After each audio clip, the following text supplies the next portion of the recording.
Alright, so here I'm with Brown Belt Robert.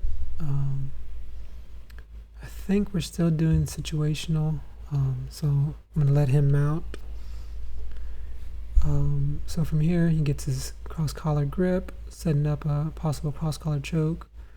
I'm going to try to hip out and do an elbow escape, but he actually sits the opposite directions and gets close to taking my back, so I have to bail on that attempt. Here I want to posture up, but I also got to be careful with his legs.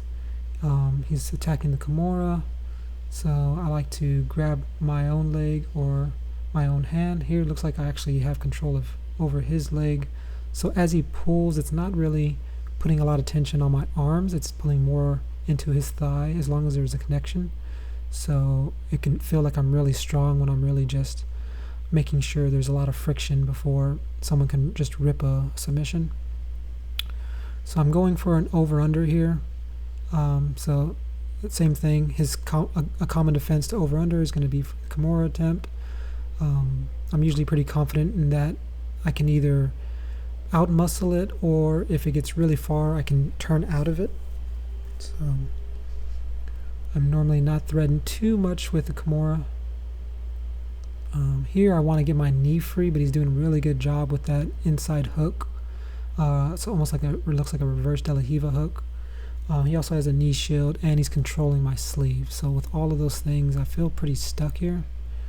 I just want to keep my base low, pressure in with my head, and then once I feel I have some space, I can either pop up for a knee slice or pin his feet and maybe walk out of it. But he's starting to set up a really good sweep butterfly attempt. So he already has the belt grip. He has my leg extended, but it looks like I was able to base out the opposite direction. Now he's going for a triangle attempt. What I concern myself more on triangles is not getting arm barred or wrist locked. There's also a shoulder lock there. So I have my arm inside to protect my neck. My left arm is not completely out. So mostly I'm just worried about my arm. So it looks like I'm able to defend it. He breaks open his guard a little bit, so I start to move his legs. If I can swallow that knee with my legs, then I can start doing another over-under pass. Try potting up so I can have a little more mobility while also pinning him to the ground. I felt that he was getting better grips at that exchange, so I backed out of it. Here I try to sit back almost into like a long step setup.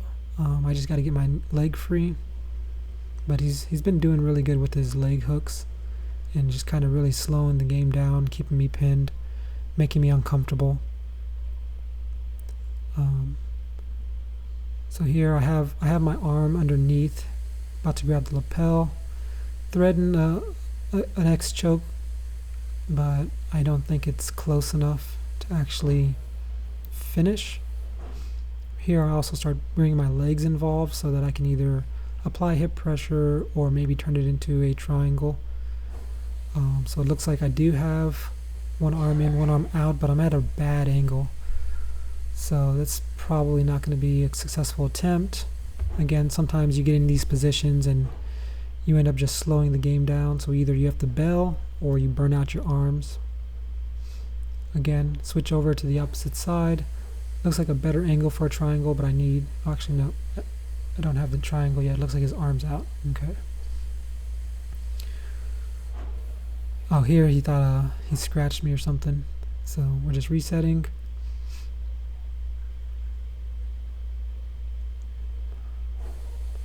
He's going for his over-under pass, and I quickly go for the counter, which is a Kimura attempt. A lot of times if I don't get the Kimura, I can possibly get a sweep or reversal. So he's hugging tight, making sure that I'm not pulling his arm out. He needs to keep his weight down. Looks like he's spinning opposite side of me. So now from here, there's very little risk. I can still control the arm and possibly spin underneath him, but it looks like we run out of time.